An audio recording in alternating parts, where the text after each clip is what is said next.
नमस्कार, आप देख रहे हैं हिंदी खबर में हूं आपके साथ अमित शर्मा। योगी राज में जिसकी उम्मीद थी वही हुआ। जुमे की नमाज भी हो गई और कोई हंगामा नहीं हुआ। दरअसल पिछले जुमे का तजुर्बा बहुत बुरा था। एक पोस्टर कई शहरों में आग फैला चुका था। ऐसे में इस बार सबसे ज्यादा खतरा यूपी में था और इसीलिए सबसे ज्यादा अलर्ट भी यही था। सबसे ज्यादा फोर्स भी यूपी में तैनात थी, जिसका असर यह हुआ कि बरेली समेत पूरे यूपी में हर तरफ शांति का माहौल था। यूपी में पिछले जुमे पर हुए हंगामे के बाद बीते एक हफ्ते में योगी का बुलडोजर भी चला और योगी की पुलिस ने एनकाउंटर भी किए और आई लव मोहम्मद के नाम पर बवाल काटने वालों के जहन में अब योगी का खौफ साफ तौर पर दिखने लगा है। देखिए हिंदी खबर की ये खास रिपोर्ट।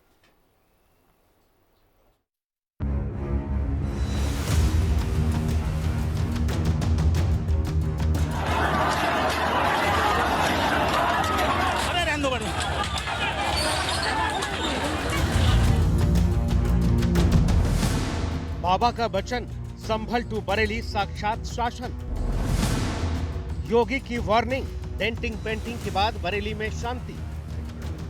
26 सितंबर की हिंसा के बाद बरेली में अब सब कुछ शांत नजर आ रहा है। वहां पुलिस का पहरा तो है, लेकिन ऐसा इसलिए है जिससे कि बरेली के लोग अमन और चैन की नींद सो सके, क्योंकि जिस तरह से आई लव मोहम्मद की आड़ में मौलाना तौकीर रजा ने बरेली को दंगों की आग में झुलसाने की कोशिश की थी।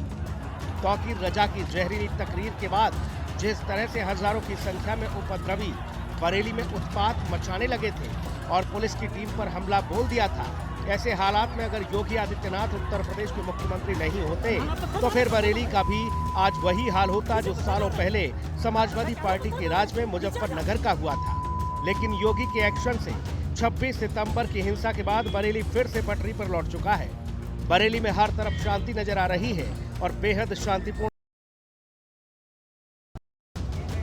हम मौजूद हैं नौ महिला मस्जिद पर। यहाँ सुबह से सुरक्षा कड़ी थी और नमाज अदा करने के लिए यहाँ पर लोग आते हैं।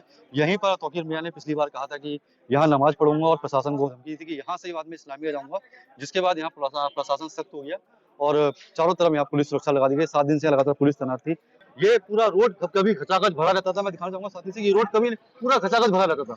यहाँ से निकलने के लिए जाम लगता था, लेकिन आज कुछ बाजार भी बंद हुआ है और पीछे साइड में दिखाएंगे कि बाजार भी बंद हुआ, लेकिन कोई बात करने को तैयार नहीं हो पा रहा हमसे, ना ही कोई कुछ बोलने को तैयार है कि क्या मैसेज, क्या पैगाम की बात करते हैं वो और किस तरह की बात करेंगे। यहाँ पे एसडीएम सुरक्षा मस्त है, पुलिस पूरी तैनात है, कोई किसी तरह से बात कहना चाहता है। भैया नमाज अदा हो गई? भैया सब सही से हो गई? सब सुकून है? सब शांति से? देखिए उन्होंने बताया कि यहाँ सब कुछ खामोशी से हुआ है, सब शांति से हुआ है। बरेली की हालिया घटना के बाद जुमे की नमाज के दौरान पश्चिमी उत्तर प्रदेश के बरेली, नोएडा, अलीगढ़, अमरोहा और मुजफ्फरनगर समेत कई जिलों में सुरक्षा को लेकर पुलिस अधिक सतर्क दिखी और योगी की पुलिस इसी तरह से साल भर प्रदेश की सुरक्षा व्यवस्था को चुस्त दुरुस्त करने में जुटी रहती है। आज सुरक्षा व्यवस्था बहुत अच्छे ढंग से ठीक रही। सब शांतिपूर्ण माहौल से सारी चीजें संपन्न हुई हैं। कल का त्योहार बहुत अच्छे ढंग से उल्लासपूर्ण मनाया गया। आज भी सब जगह शांति रही है। नमाज अच्छे ढंग से पढ़ी गई और सभी जगह शांति रही है। सर कितना फोर्स डिप्लॉय किया गया और आगे क्या कार्रवाई रहेगी त्योहारी सीजन? देखिए बाहर से भी फोर्स लगाया गया था और कमिश्नर साहब, डीआईजी साहब, डीएम और एसएसपी साहब के द्वारा इसको बहुत अच्छे ढंग से सदुपयोग करते हुए इसका प्रयोग किया गया। जनता की संगवारता हर जगह पे, उनका फीडबैक, पैदल गश्त के दौरान उन लोगों से मुलाकात करके उनका फीडबैक हर जगह से लिया गया, जिसके माध्यम से डिप्लॉयमेंट्स किए गए। उसी का नतीजा है कि बहुत शांतिपूर्ण ढंग से सब कुछ संपन्न हुआ है और आगे भी इसी तरह से सब चीजें रहेंगी। टोटल कितनी गिरफ्तारियां अब तक हो चुकी हैं? अभी तक 83 गिरफ्तारियां हो चुकी हैं नेट और 83 गिरफ्तारियां के बाद अभी भी विवेचना जारी है। 26 सितंबर की हिंसा के बाद जुमे की नमाज को लेकर बरेली में शांति व्यवस्था बनाए रखने के लिए 9 जिलों के पुलिस बल को तैनात किया गया था। महिला पुलिस और लेडी कमांडो के साथ 8,500 से ज्यादा पुलिस कर्मियों को चप्पे चप्पे पर तैनात किया गया था। पुलिस ने शहर को 4 सुपर और 4 स्पेशल जोन में बांटकर व्यापक सुरक्षा व्यवस्था सुनिश्चित की थी। संवेदनशील इलाकों में अतिरिक्त पुलिस बल के साथ साथ पैरामिलिट्री फोर्सेस की भी तैनाती की गई। ड्रोन कैमरों के माध्यम से पूरे इलाके पर पैनी नजर रखी गई। पुलिस ने फ्लैग मार्च कर लोगों को सुरक्षा का भरोसा दिलाया, जिस वजह से बरेली में हर तरफ अब शांति नजर आ रही है।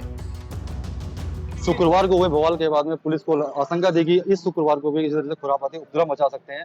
इसके लिए लगातार 7 दिन से पुलिस गश्त कर रही थी, पेट्रोलिंग कर रही थी, मार्च निकाले जा रहे थे। शहर में लगभग 8000 पुलिस फोर्स को बुलाया गया और उसके बाद जगह जगह ड्यूटियां लगाई गई। प्रमुख मस्जिद के आसपास भी ड्यूटी लगाई गई। यहाँ सुबह से ही फोर्स तैनात था और योगी राज में ये साफ संदेश दिया है कि किसी भी तरह की खुरापात बर्दाश्त नहीं होगी, चाहे इसके लिए कुछ भी करना पड़े। यहाँ तमाम इंस्पेक्टर, तमाम सीओ और कम से कम 8000 पुलिसकर्मी तैनात हुए थे और सकुशल यहाँ 9 मेला मस्जिद की नमाज समय पे गुजरी, समय से निकल गई और समय से लोग यहाँ से नमाज अदा करके चले गए। मैं बता दूं कि यहाँ लगभग 1000 लोग की गैदरिंग होती थी, लेकिन इस बार भीड़ बहुत कम थी, लोग बहुत कम आए थे और पुलिस ने इस नमाज को सकुशल निपटाया। संदिग्धों पर नजर रखी जा रही थी, सीसीटीवी ड्रोन से नजर रखी जा रही थी, लोगों के फोन सर्विलांस पे थे, सब कुछ सही सलामत निकला है। इसके लिए बरेली पुलिस और प्रशासन ने बहुत तैयारी कर रखी थी और उन्हें मंशा में सफल हुए। साल 2017 में उत्तर प्रदेश की कमान संभालने के बाद से ही योगी आदित्यनाथ उत्तर प्रदेश को अपराध मुक्त बनाने में जुटे हैं। योगी राज में माफिया, गैंगस्टर के साथ ही दंगाइयों को या तो शमशान पहुंचा दिया गया या फिर वो जेल की सलाखों के पीछे अपने किए की सजा भुगत रहे हैं। वहीं बरेली हिंसा के दंगाइयों के साथ वही हो रहा है। बरेली हिंसा के मास्टरमाइंड तौकीर रजा समेत उसके कई गुर्गे जेल पहुंच चुके हैं। तौकीर और उसके करीबियों के अवैध कब्जे को बुलडोजर से जमींदोज किया जा रहा है। साथ ही वीडियो फुटेज के आधार पर बाकी दंगाइयों को पकड़ने के लिए भी पुलिस का ऑपरेशन लगातार जारी है।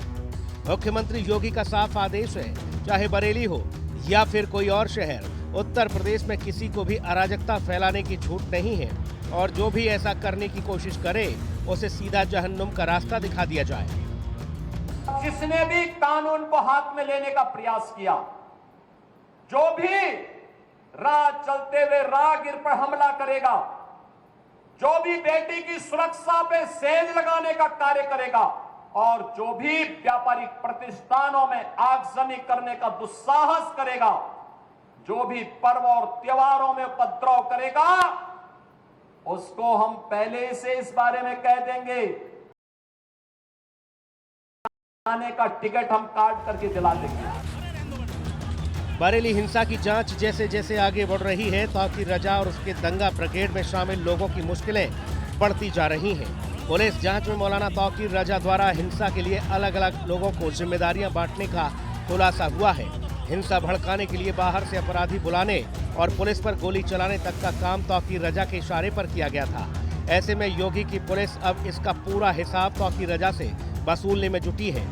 इसी बीच बरेली हिंसा के मास्टरमाइंड तौकीर रजा की फतेहगढ़ सेंट्रल जेल से वीडियो कॉन्फ्रेंसिंग के जरिए कोर्ट में पेशी हुई। फिलहाल तौकीर रजा 14 दिन की न्यायिक हिरासत में है और वो जेल से निकलने के लिए छटपटा रहा है। लेकिन योगी ने ऐसा चक्रव्यूह तैयार किया है कि इस बार ये जिहादी मौलाना जेल से बाहर नहीं निकल पाएगा। साथ ही योगी ने ऐसे लोगों को बचाने की कोशिश करने वालों को भी कड़ी नसीहत दे दी है। विजयादशमी के मौके पर मुख्यमंत्री योगी आदित्यनाथ ने विपक्ष पर निशाना साधते हुए कहा कि अब भी हमारे समाज में ताड़का और सुपड़खा जैसे राक्षस मौजूद हैं, जिनसे सतर्क रहने की जरूरत है। जो परिस्थितियां रामायण काल में थी, महाभारत काल में थी, नाम और परिस्थितियां बदल गई होंगी, लेकिन उस प्रकार के पात्र दूसरे रूप में आज भी मौजूद हैं, आज भी मौजूद है। ताड़का भी है, शूरपंखा भी है और साथ साथ खर और दूषण और मारीच और स्वभाव भी आज भी समाज को त्रस्त कर रहे हैं। हमें इन्हें सतर्क रहना पड़ेगा, इनसे सतर्क रहना पड़ेगा, समाज को एकजुट करना पड़ेगा। मुख्यमंत्री योगी आदित्यनाथ सबका साथ सबका विकास के मंत्र पर काम करते हैं। योगी राज में जाति धर्म से ऊपर उठकर प्रदेश के लोगों की भलाई के लिए काम किया जाता है। सीएम योगी का पूरा फोकस समाज को जोड़ने और उत्तर प्रदेश के विकास पर रहता है, जबकि विपक्ष की पूरी राजनीति पीडीए के इर्द गिर्द घूमती रहती है। अखिलेश यादव हमेशा पीडीए यानी पिछड़ा, दलित और अल्पसंख्यक वोट बैंक को साधने में जुटे रहते हैं। साथ ही तौकीर रजा जैसे कुछ उपद्रवी ताकतें समाज में द्वेष फैलाकर उत्तर प्रदेश को दंगों की आग में झोंकने का प्रयास करते हैं। लेकिन योगी का लॉ एंड ऑर्डर ऐसा है कि कोई भी जिहादी साजिश उत्तर प्रदेश में कामयाब नहीं हो पाती। सीएम योगी लगातार प्रदेश के लोगों को बांटने वाली ताकतों से बचकर रहने की सलाह देते हैं मुख्यमंत्री योगी आदित्यनाथ का कहना है कि समाज को बांटने वाले लोग पूर्व जन्म के ताड़का, मारीच और शूर्पणखा जैसे राक्षसों की तरह हैं, जिन्होंने सनातन धर्म के खिलाफ तब भी काम किया और अब भी कर रहे हैं। जो जाति के नाम पर, छुआछूत और अस्पृश्यता के आधार पर समाज को बांटने वाले लोग हैं, ये वही लोग हैं जो पूर्व जन्म में किसी ताड़का, किसी मारीच और किसी शूर्पणखा के सहयोगी रहे होंगे। उस समय भी उन्होंने बांटने का काम किया था। उस समय भी सनातन धर्म के खिलाफ वे लगातार कार्य करते रहे। आज भी याद करना, बेटी की सुरक्षा पर जो लोग खतरा बने हुए हैं, ये पूर्व जन्म में कोई दुर्योधन और कोई दुशासन जरूर रहा होगा, उनका शागिर्द जरूर रहा होगा, और इसीलिए इतना दुस्साहस करते हैं। समाज को इन सब के प्रति सतर्क रहना पड़ेगा। साल 2017 से पहले उत्तर प्रदेश हमेशा दंगों की आग में जलता रहता था। अखिलेश सरकार के दौरान मुजफ्फरनगर में जब दंगा भड़का तो वो 3 महीने तक शांत नहीं हो पाया था, जबकि योगी राज में तो हिंसा को भड़कने ही नहीं दिया जाता, और अगर कहीं विरोधियों की साजिश से हिंसा भड़क भी जाती है तो उसे तुरंत ही शांत कर दिया जाता है। चाहे संभल हो या बरेली, हर जगह यही देखने को मिला। मुख्यमंत्री योगी आदित्यनाथ लगातार उपद्रवी ताकतों से निपटने के लिए पहले से तैयारी कर रखते हैं। हर त्योहार के दौरान उत्तर प्रदेश में खास सतर्कता बरती जाती है। जुम्मे की नमाज के बाद में जो घटनाक्रम हुआ था, उसमें कुल मिलाकर 10 मुकदमे दर्ज किए गए थे। इसमें कल तक गिरफ्तारियों की संख्या 81 थी। आज 2 और अभियुक्तों को जेल भेजा गया है। इनमें से ये जो 2 अभियुक्त हैं, ये काफ़ी महत्वपूर्ण है। एक का नाम मुनीर इदरसी है, जो कि मौलाना तौकीर रजा के जितने कम्युनिकेशंस थे और मीडिया के साथ में जो मैनेजमेंट है, ये सब ये देखता था। और पिछले शुक्रवार को जो मौलाना तौकीर रजा की एक बाइट जारी की गई थी IMC के द्वारा, वह भी इसी ने करवाई थी, और उसको प्रचारित करना, प्रसारित करना, अलग अलग ग्रुप्स में भेजना, जिससे कि ज़्यादा से ज़्यादा भीड़ इस्लामिया ग्राउंड की तरफ आए। इसके अंदर इसकी महत्वपूर्ण भूमिका थी। इसे आज जेल फैजान सकलेनी, जो कोतवाली थाना क्षेत्र के अंतर्गत कुमार टॉकीज एक जगह है, वहां पर पुलिस के ऊपर पथराव हुआ था। पिछले शुक्रवार को फायरिंग की घटना की गई थी। इसमें कई आपत्तिजनक नारे भी लगाए गए थे। इसके पीछे फैजान सकलेनी का काफ़ी महत्वपूर्ण रोल था। फैजान सकलेनी को भी आज जेल भेजा गया है। और आई लव मोहम्मद विवाद के बाद जब मौलाना तौकीर रजा अपनी जहरीली तकरीर के जरिए बरेली को हिंसा की आग में झोंकने की कोशिश कर रहा था, तब भी योगी की पुलिस पहले से ही अलर्ट हो गई थी। इसी का नतीजा था कि तौकीर रजा ने उपद्रवियों को सड़क पर जमा तो कर लिया, लेकिन वो अपने मंसूबों में कामयाब नहीं हो पाए। पहले से ही अलर्ट बरेली पुलिस ने पत्थरबाजों को ऐसा डंडा किया, वो जान बचाकर भागते नजर आए, और अब वो लोग पुलिस के सामने गिड़गिड़ाकर कहते नजर आ रहे हैं कि आगे से ऐसी गलती नहीं होगी माई बाप।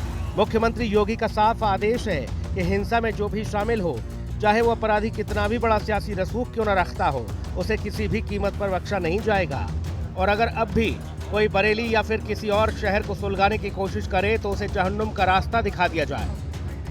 पर्व और त्योहारों के उत्सव और उमंग में अगर कहीं उपद्रव करने का कार्य किया तो ये उपद्रव की कीमत उनको वो चुकानी पड़ेगी कि आने वाली पीढ़ियां उनकी याद करेंगी कि कैसे होता है, क्या कीमत चुकानी होगी। जो लोग आज भी ये मानते हैं कि अराजकता उनका जन्मसिद्ध अधिकार है, उनको अपनी गलतफहमी दूर कर देनी होगी। वो अपनी गलतफहमी दूर कर ले। वह समय गया जब समाजवादी पार्टी की सरकार हुआ करती थी, कांग्रेस की सरकारें हुआ करती थी, ये लोग दंगा करवाते थे, आगजनी करवाते थे, बेटी की सुरक्षा में सेंध लगाते थे, व्यापारी के प्रतिष्ठानों पर आग लगाते थे और सरकार इनका अवभगत करती थी। वह समय अब चला गया है।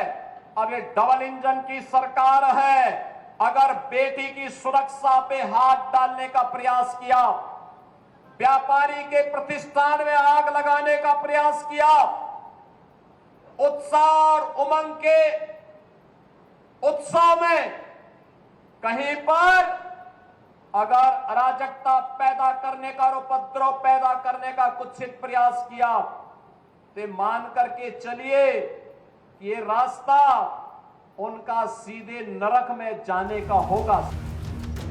बरेली में पुलिस एक तरफ शांति कायम करने में जुटी है तो वहीं दूसरी ओर हिंसा के आरोपियों के खिलाफ पुलिस की कार्रवाई भी लगातार जारी है और बाबा का बुलडोजर भी बरेली में गरज रहा है।